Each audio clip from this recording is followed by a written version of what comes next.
Hi guys, so today's video, we have a great one. Charge-offs are now deemed fraud. Yes, guys, you heard me. Charge-offs are now deemed fraud. In today's video, we're going to show you exactly how to remove every charge-off from your credit report using FCRA 15 USC 1681 EB. Guys, stay tuned.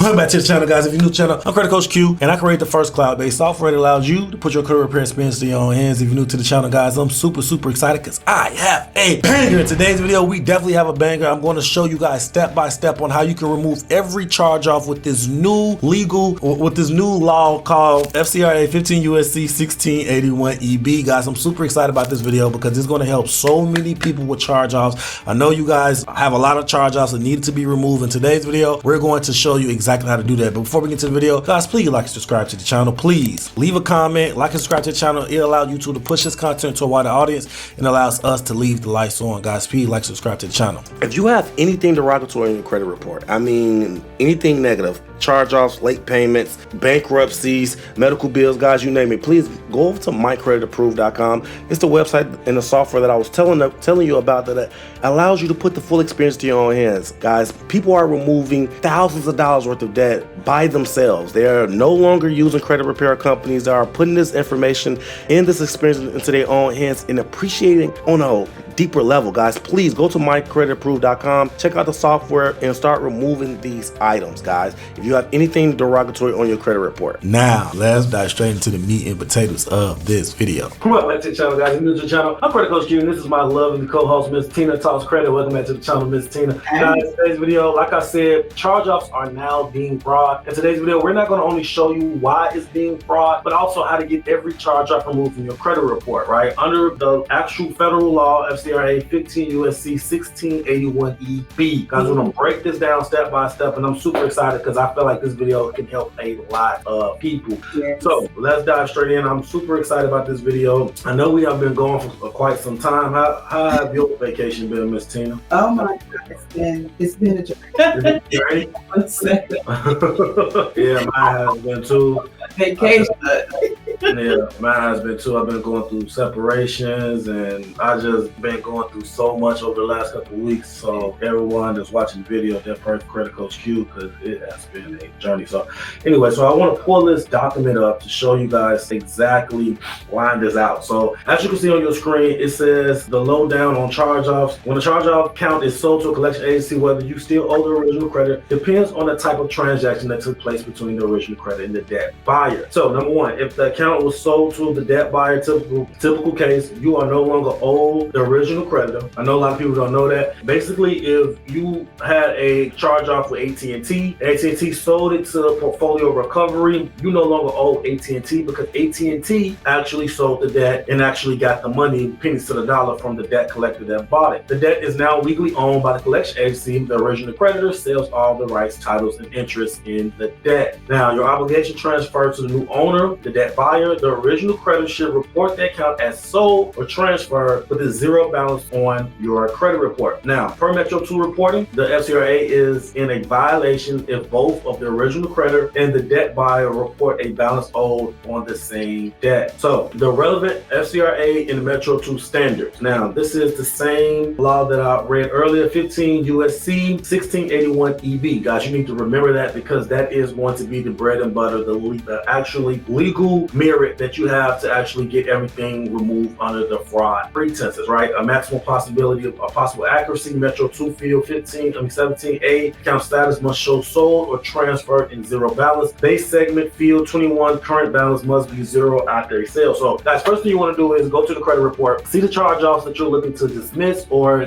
get removed, and actually see if the account balance is zero. If the account balance is not zero, then they are basically they're not following following the procedures of the FCRA regulations, and that can be deemed as fraud, right, Ms. Tina? 100%, and you can do an FTC report as well, legal. Exactly. And these metrics that we're teaching you guys and these strategies are not, look quick hacks. These are your legal obligations to your credit report. And people don't understand that your credit report is not only what you owe. Like, they have a legal requirement on how to place credit reports, how to operate a credit report, and a lot of people do not do it correctly. The last time I heard, 80% of credit reports have at least one inaccuracy on your credit report, and your credit report has to be 100% accurate, 100% timely, and 100% verifiable, guys. I always remember that. All right, so the Metro 2, okay, I said that base segment, field 21, current balance must be 0 after a sale. So if you see your account says that it's owed by portfolio recovery, LVNV funding, or any of those collection agencies, the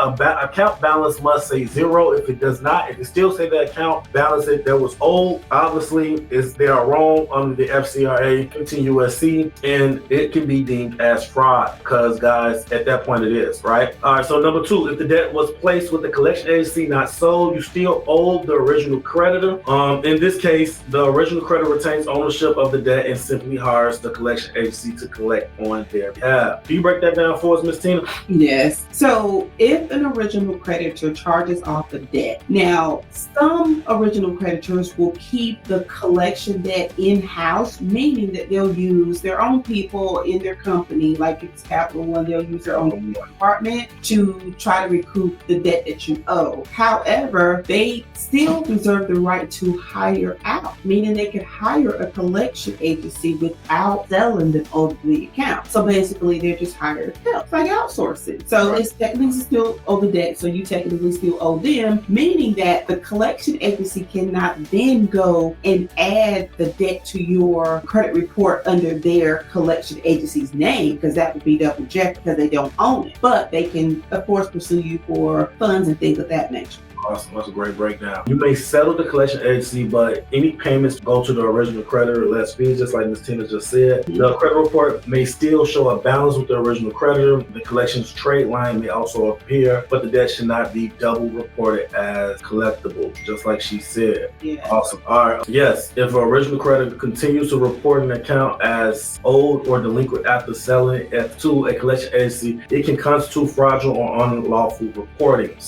under several federal laws and industry standards, right? What is legally problematic? Number 1, FCRA violation equals inaccurate or misleading reporting. Guys, goes back to that law. 15 USC 1681 EB. Credit report agency and furnishers like creditors must ensure that the information they report is accurate and not misleading. When a creditor sells an account but still reports a balance owed, it creates a false impression that the consumer owes 2 different parties for the same debt. This is misleading and inaccurate. Now, once you have formed your affidavit, there are 6 steps you need to take. So we're going to actually show you guys the affidavit. I'm going to send the screen over to Ms. Tina. She's going to take over. She's going to go over step by step on how you can actually handle this and get everything resolved, removed. Take the floor, Ms. Tina. So first I want to say, guys, this is why these companies have compliance managers. So in the steps that I'm going to show you, it's going to be 6 steps after you create your affidavit. The reason why we're going to do an affidavit is because we want as much legal documentation backed by a signed notary as we possibly can get, because we may have to file suit. So like I always say, guys, always start out disputing as if you're working your way up to a lawsuit, because you never know. And if you have to do a lawsuit, you want to have all your ducks already in a row. So with these disputes, let me pull up the affidavit here. Okay, so I actually have it here, guys. So I'm going to be looking down, but you can see it on the screen. So this isn't an affidavit of fact and truth. This is the affidavit of factual inaccuracy and demand for deletion. So there's a little difference here. Now, if you notice to the right where it says to, this is just like a template affidavit, but feel free to use some verbiage if you need to. Now, so it's to Capital One compliance manager. A Attention Executive Consumer Reporting Compliance Division, Capital One Services. So you see, that's what that is. Now, so when we start out,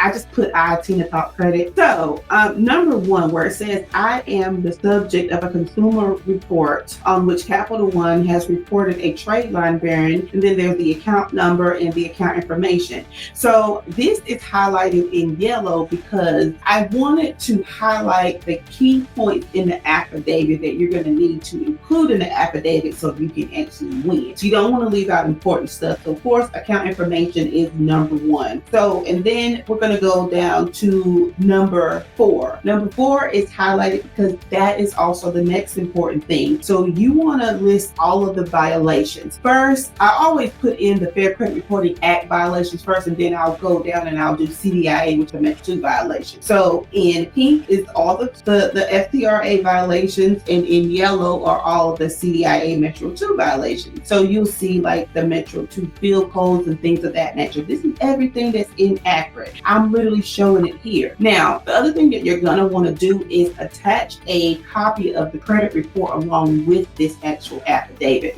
Before we keep going, because you know how I do. Yeah, before we keep going, I definitely want to tell you guys to remember to, if you find any value in this video, to remember to like and share this video, like and subscribe to this channel.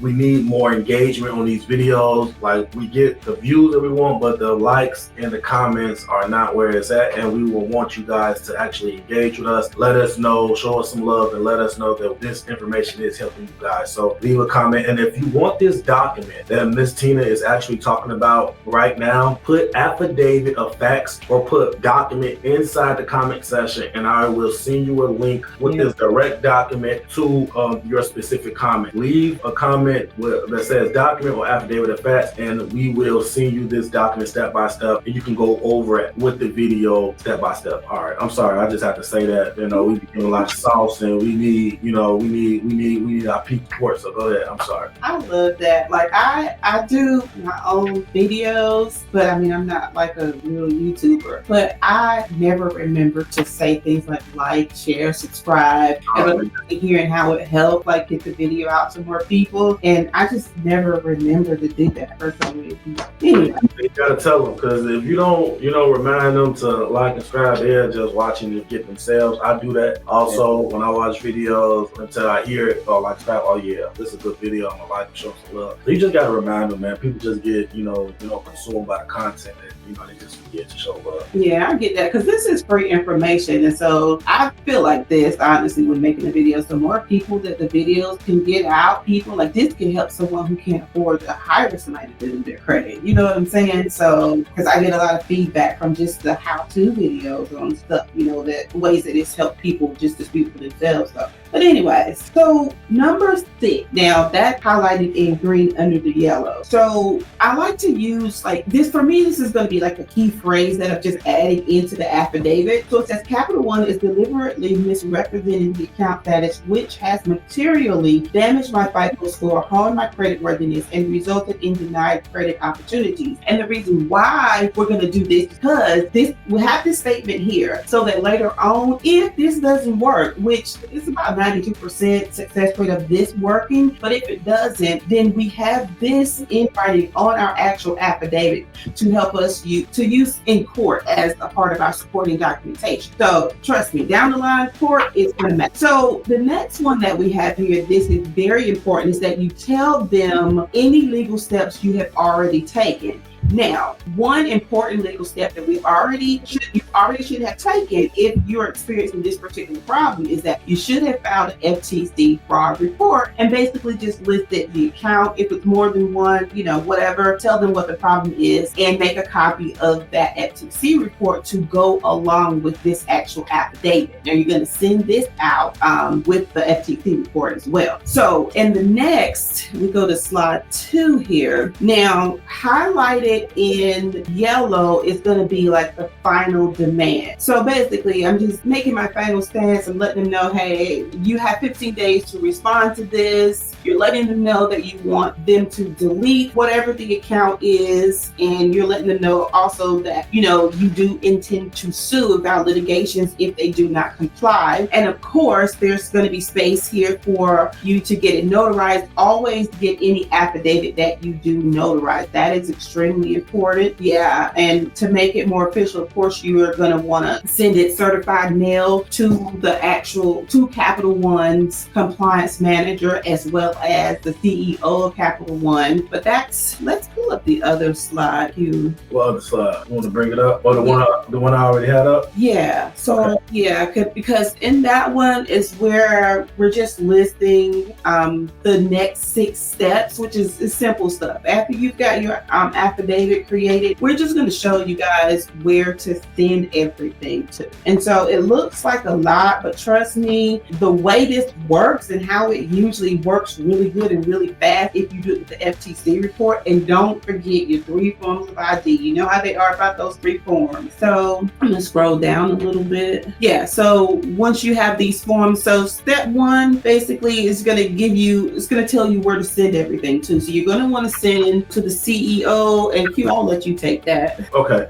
Once you have formed your affidavit, there are 6 steps you will need. The first thing you want to do is you can send it directly to the CEO of Capital One, find out his information, and obviously this is an example, but going directly to the source is always a very powerful strategy. Capital One Credit Report Compliance Department. So every collection agency or every in-house creditor have a compliance compartment. It is I think is like a legal requirement for them to be compliant for everything that they're doing pertaining to credit reports. And if you can find the inaccuracies, like we just showed you how to do, and go to the compliance department and basically tell them this is 100% not compliant. We are proving it. This is the screenshots of how you guys dropped the ball when it came to this account. Get it removed. That is a very powerful strategy as well. Number 3, Capital One Legal Department. So this is the litigation team. They have a compliance team and a litigation team. And you can also go to the litigation team, because the last thing that Capital One wants is to be sued and be sued under the fraud pretenses. Then 9 times out of 10, their legal department is going to pick it up and see it anyway, and they would like to actually stop the process before it happens, because it just costs money to actually pursue cases.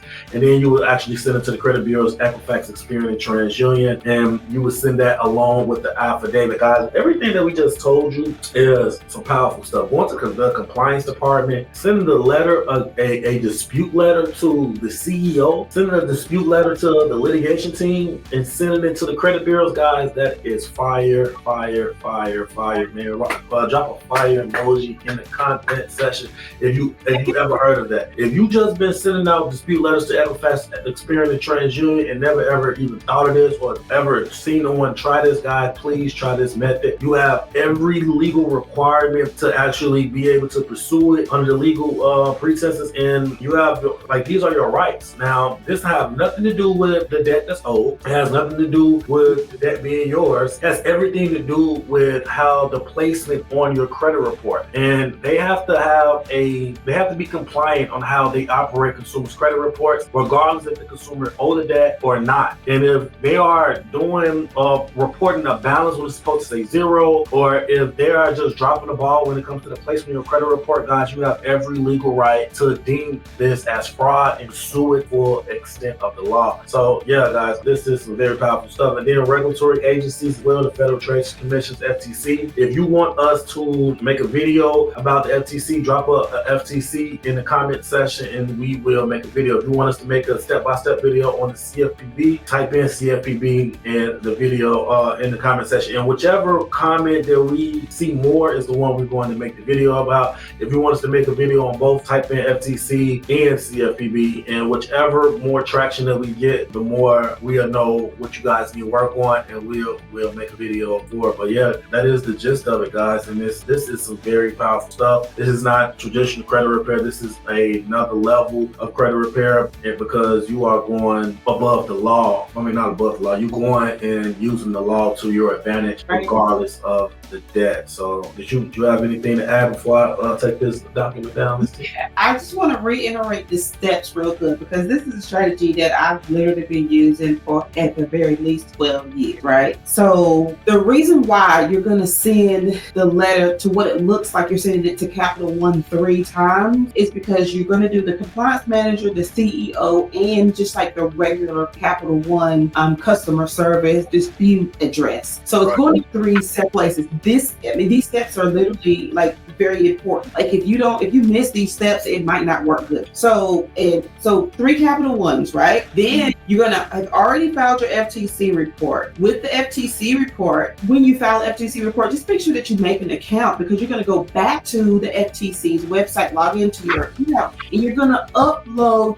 this affidavit into your FTC account under the complaint that you've already made. Okay, so that's important. And you're also gonna file a CFPB complaint as well. So that's why I wanted to just reiterate that. So to make sure that you got the directions down really well, so that you don't like fumble and then think that it doesn't work. So if you did not realize that you can upload supporting documentation into the FTC portal to just back up your claims, you can. They will follow up with it. Also, your state attorneys general as well. And what I always do is, if I've escalated my disputes, I'll also send in any type of confirmation that I will get from like CFPB, FTC, state attorneys general, BBB, whoever. I'll send that confirmation in to the compliance manager as well. It's just extra, backing for you so you can win. Absolutely. Yeah. Absolutely. Hey, man, Ms. Tina, one of the best, if not the best credit specialists in the country. I mean,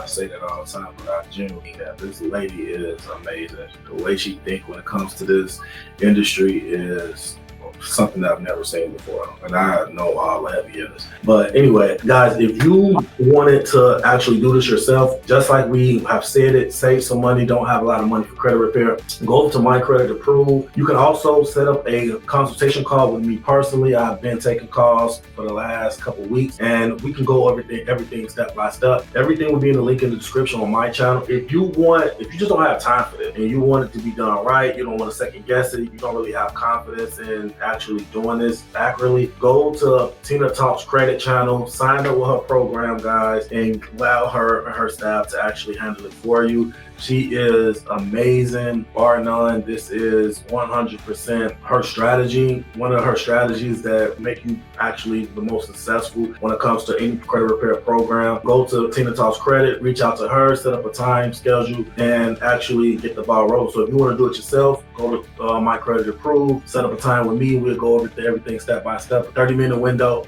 And if you don't have time to do it and you want to hire a professional to do it, go to Tina Talks Credit channel, sign up with her prompts in her description, and everything will be done for you.